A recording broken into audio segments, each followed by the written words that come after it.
ጤና ይስጥልን ክቡራን የኢቢኤን ዜና ቻናል ተመልካቾች፣ ሰበር ዜናዎችን ይዘን ቀርበናል። በቅድሚያም አርዕስተ ዜናዎችን። አሜሪካ በኢራን ላይ የምትፈጽመውን ድብደባ ለጊዜው ማቆሟን አስታወቀችም። በፈረንሳይና በስፔን በሰደድ እሳት ምክንያት ከ300,000 በላይ ሰዎች አካባቢያቸውን ለቀው ወጡ። ውድ ተመልካቾቻችን፣ ወደ ዝርዝር መረጃ ስንገባ ዜናዎቹን የማቀርብላችሁ ጌታው ቃል ማለፎት ላይ። አሜሪካ በኢራን ላይ የምትፈጽመውን ድብደባ ለጊዜው ማቆሟን አስታወቀችም። የአሜሪካ ጦር ለ2 ሳምንታት ያህል ኢራን ላይ ድብደባ ሲፈጽም ከቆየ በኋላ ጥቃቱን ለጊዜው ማቆሙን ገለጸም። ሁለቱ ሀገራት ወደ ሌላ ጦርነት እንዳይገቡ የሚደረጉ ዲፕሎማሲያዊ ጥረቶች መቀጠላቸውን የቀጠናው ባለስልጣናት ለኢፕ ተናግረዋል። የአሜሪካ ጦር ጥቃቱን ለጊዜው ማቆሙን ቢያስታውቅም በኢራን የሚደገፉ ሁቲዎች ግን በቀይ ባህር ዳርቻ የሚገኘውን የሳውዲ ነዳጅ ማከማቻ ማጥቃታቸውን አስታውቀዋል። ኢራን በበኩሏ ዩክሬን በካስፒያን ባህር ላይ የሚገኝ የኢራን መርከቦችን አጥቅታለች ስትልም ወንጅላለች። የአሜሪካ ጦር ቅዳሜ ዕለት በኢራን ባህር ላይ የጣለው እገዳ ሙሉ በሙሉ ተግባራዊ ሆኖ የሚቀጥላስም አስታውቋል።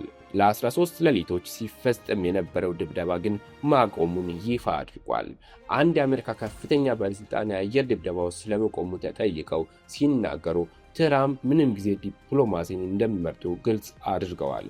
ነገር ግን ኢራናውያኑ ወስነው ለድርድር ካልተቀመጡ ምን እንደሚጠብቃቸው አሳይተዋል በማለትም ምላሽ ሰጥተዋል። ማክሰኞ ዕለት 5 ወር የሚሞላው የአሜሪካና የኢራን ጦርነት በዘላቂነት ለማስቆም እድል ስለመኖሩም እስካሁን ድረስ ምንም ፍንጭ የለም። ፕሬዝዳንት ዶናልድ ትራምፕ ተጨማሪ ድብደባዎችን እንደሚፈጽሙ የዛቱ ሲሆን ዲፕሎማቶች በበኩላቸው የሁለቱ ሀገራት ልዑካን ለንግግር እንዲቀመጡ ግፊት እያደረጉ መሆናቸውን ተናግረዋል። የእስራኤል ጠቅላይ ሚኒስትር ቤንያሚን ኔታንያሁ በሚቀጥለው ሳምንት ወደ ዋሽንግተን በመሄድ ከትራምፕ ጋር ለመነጋገር እቅድ እንዳላቸውም ታውቀዋል። እስራኤል የካቲት 21 ከአሜሪካ ጋር በመሆን ኢራን ላይ ወታደራዊ ዘመቻ ቢጀምርም ከቅርብ ጊዜ ወዲህ በሚካሄዱ የአየር ጥቃቶች ላይ መሳተፏ ግን አልተገለጸም። አንድ ስማቸውን እንዲያገለጽ የጠየቁ የቀጠናው ባለስልጣን ሁለቱን ሀገራት ወደ ድርድር ጠረጴዛ ለማምጣት ጥረት እየተደረገ መሆኑን ለኢፔ ተናግረዋል። የአሜሪካን ውሳኔ ተከትሎ ኢራን ለሚፈጸሙባት ድብደባዎች ምላሽ ለመስጠት በጎረቤት ሀገራት ላይ የምትፈጽመውን ጥቃት ለማቆም መወሰኗ ግጭቱን ለማብረድ አዎንታዊ ምልከታ ነው ሲሉም ተናግረዋል። ባለስልጣኑ አሜሪካና ኢራን ወደ ጊዜያዊ የተኩስ አቁም ስምምነት ለመመለስ ፍላጎት አላቸውም ብለዋል።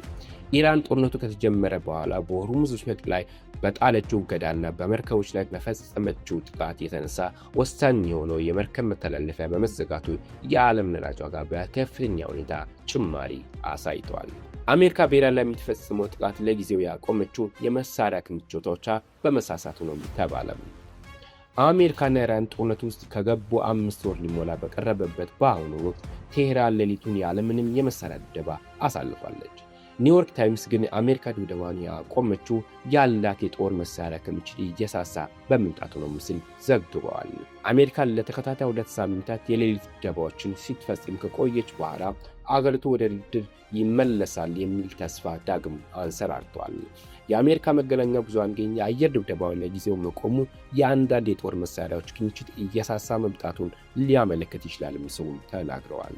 በዋሽንግተንና በቴህራን መካከል ድርድር እንዲካሄድ የሚደረገው ዲፕሎማሲያዊ ጥረቶች መሰናክል ከሆኑ ጉዳዮች መካከል አንዱ በሆርሙዝ ወሽመጥ ላይ የሚደረግ የተኩስ አቁም ልውውጥ ነው። ጦርነቱ ግን ከወሽመጡ አልፎ በቀጠናው የአሜሪካ አጋር ወደ ሆኑት አገራት ተስፋፍቷል። ይሁን እንጂ ትራምፕ የአሜሪካ ጦር በኢራን የሚያካሂደው ዘመቻ ለጊዜው ቆሟል ማለታቸውን የአሜሪካ መገናኛ ብዙሃን ዘግበዋል። ኒውዮርክ ታይምስ ስለ ጉዳዩ እውቅና ያላቸው 2 ባለስልጣናትን ጠቅሶ እንደዘገበው ዘመቻው ተጠናክሮ እንዲቀጥል የተደረገው የጦር መሳሪያ አቅርቦት እየቀነሰ በመምጣቱ ነው ተብሏል። ከዚህም በተጨማሪ በመካከለኛው ምስራቅ ሰፊ ጦርነት የመቀስቀስ ዕድል መኖሩም ሌላኛው ምክንያት እንደሆነም ጋዜጠኛው ዘግበዋል። ሲኤንኤን ምክትል ፕሬዝዳንት ጄዲ ቫንስ እና ከፍተኛ የአሜሪካ ጀነራል የሆኑት ዳኒ ኬን በዋይት ሃውስ አርብ ዕለት በነበራቸው ስብሰባ ላይ ጦርነቱ ወደ ሌሎች ሀገራት የመዛመት ስጋት መኖሩን መጥቀሳቸውንም አትቷል።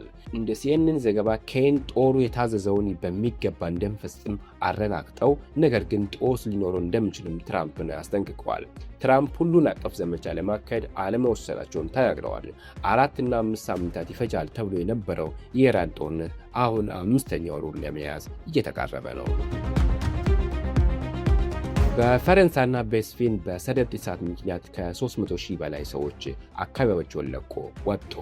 በፈረንሳይና በስፔን ለቀናት በዘለቀው የነፋስና በከፍተኛ ሙቀት ሳቢያ ለመቆጣጠር አዳጋች በሆነ ሰደድ እሳት ምክንያት ከ300,000 በላይ ሰዎች አካባቢያቸውን ለቀው ወጡ። የእሳት አደጋ ሰራተኞች በደቡብ ምዕራብ ፈረንሳይ የተከሰተውን ሰደድ እሳት ለመቆጣጠር ጥረት እያደረጉ ቢሆንም ኃይለኛ ነፋስ እሳቱ ወደ ቦርዶስኪ ከተማ እየገፋ ነው ብለዋል። ከዚህም በተጨማሪ 55 ሰዎች አካባቢያቸውን ለቀው እንዲወጡ ቅዳሜ ዕለት ተነግሯቸዋል። ይህም ከደቡብ ምዕራብ ግዛቶች ግሮንዲና ላንዲስ የተፈናቀሉ ሰዎችን ቁጥር ወደ 250,000 አድርሶታል። ኃይለኛ ንፋስና ደረቅ አየር ሰደድ እሳቱ ለመቆጣጠር አዳጋች እንዳደረገው የእሳት አደጋ ሰራተኞች እየገለጹ ነው። ፈረንሳይ ለአደጋው ምላሽ ለመስጠት ጦሯን አንቀሳቅሳለች። ፕሬዝዳንት ኢማኑኤል ማክሮን ፈረንሳይ እንደገና እንደምትገነባና መንግስታቸው አስፈላጊ እስከሆነ ድረስ ከጎናቸው እንደሚሆን ተናግረዋል። የአስቸኳይ ጊዜ አዋጅ በታወጀባት ስፔንም እሳቱ በማድሪድ አቅራቢያ እንደቀጠለ ነው። የአገሪቱ ጠቅላይ ሚኒስትር ፔድሮ ሳንቼዝ አስቸጋሪ ጊዜያት እንደሚኖሩም የገለጹ ሲሆን የቫሌንሲያ ባለሥልጣናትም አንድ ግለሰብ በእሳት አደጋው መሞቱን አረጋግጠዋል። 70 ዓመት እንደሚሆነው የተገመተው ግለሰቡ መኪና ውስጥ ሕይወቱ አልፎ በእሳት አደጋ ሰራተኞች ተገኝቷል። የሀገር ውስጥ ጉዳይ ሚኒስቴር ፈርናንዴዝ ግራንዴ ማራላስካ አሁን ላይ ያለው ሁኔታ ከትላንቱ እየባሰ እንደሆነም አስረድተዋል። የአየር ሁኔታው እየረዳን አይደለም ብለዋል። ሁኔታውን ውስብስብ ሲሉም የገለጹት ሚኒስትሩ ነፋሱ እሳቱን ወደ ደቡብ አቅጣጫ ይገፋዋል ተብሎ እንደሚጠበቅም ተናግረዋል። እንደ ሚኒስትሩ መረጃ ከሆነ በስፔን አደጋው ከተከሰተ ጀምሮ ከማድሪድና ከአቪላ ግዛቶች የወጡ ሲሆን ወደ 28,000 የሚሆኑት እንቅስቃሴዎች ተገድበው እዛው ይገኛሉ ብለዋል። ቅዳሜ ምሽት በኬሌንዶ አቅራቢያ በሚገኝ ቢያንስ የ8 ከተማ ነዋሪዎች ከአካባቢው እንዲወጡ ታዘዋል። ምን ያክል እንደሆነ ግን ቁጥራቸው አልተገለጸም። የማሊ ግዛት ርዕሰ መስተዳድር ኢዛኤል ዲያዝ ኢዮሳ ሁኔታውን በክልሉ ታሪክ ያጋጠመ አስከፊ አደጋ ሲሉም ገልጸውታል። ጠቅላይ ሚኒስትር ሳንቼዝ በስፔን በዚሁ ዓመት 130,000 ሄክታር መሬት መቃጠሉን ጠቅሶ ባለፉት 10 ዓመታት ውስጥ በአማካይ 100,000 ሄክታር መሬት መውደሙን ተናግረዋል። የፈረንሳይ ሀገር ውስጥ ጉዳይ ሚኒስትር ሎሬንቶ ኑኔዝ በበኩላቸው ከጥር ወር ወዲህ ወደ 90,000 ሄክታር መሬት ወድሟል ብለዋል። ይህ በእንዲህ ያለ ሲሲል ደሴቶችን ጨምሮ በጣሊያን 350 በላይ ሰደድ እሳቶች ተከስቷል። የደሴቷ ሲቪል ማህበር ጥበቃ ባለስልጣናት ነዋሪዎች ከአካባቢው እንዲወጡ አዘዋል። በስኮትላንድም አርብ ዕለት በኬሪንግሮን ብሔራዊ ፓርክ ለ10 ተከታታይ ቀናት የዘለቀው ሰደድ እሳት ለማጥፋት ርብርብ እየተደረገ ነው። የአውሮፓ ህብረት የአደጋ አስተዳደር ኮሚሽነር ሃዲድ ላህቢብ በአውሮፓ የሰደድ እሳት ያስከተለው ጉዳት ከዚህ ቀደም ከተመዘገቡ ሪከርዶች ያየለ ነው ብለዋል። ባለፈው ዓመት በበጋ ወቅት 1 ሚሊዮን ሄክታር መሬት መቃጠሉና በዚህ ዓመት የበጋ ወቅትም ቀደም ብሎ በመጀመሩ ሌላ ታሪካዊ ክስተት እንደሚጠብቅም ኮሚሽነሩ አክለዋል። ኮሚሽነሯ ተጨማሪ አደጋዎች ሊከሰቱ እንደሚችሉ ማስጠንቅቀዋል። የአውሮፓ ህብረት ኮሚሽነር ፕሬዝዳንት በስፔንና ፈረንሳይ ያጋጠሙ አደጋዎችን ለመዋጋት 11 አውሮፕላኖችና ሄሊኮፕተሮችን መላካቸውን ገልጸዋል። ክቡራን ተመልካቾቻችን ለሰዓቱ ያዝነው ዜና ይመስል ነበረ። ከጥቂት ሰዓታት በኋላ በሌሎች መረጃዎች እስከምንገናኝ መልካም ጊዜ እያልን ኢቤን የዜና ቻናልን ላይክ እና ሰብስክራይብ ያድርጉ። እንዲሁም የደወል ምልክቱን ይጫኑ። አስተያየቶንም በኮሜንት ሴክሽን ላይ ያስቀምጡልን።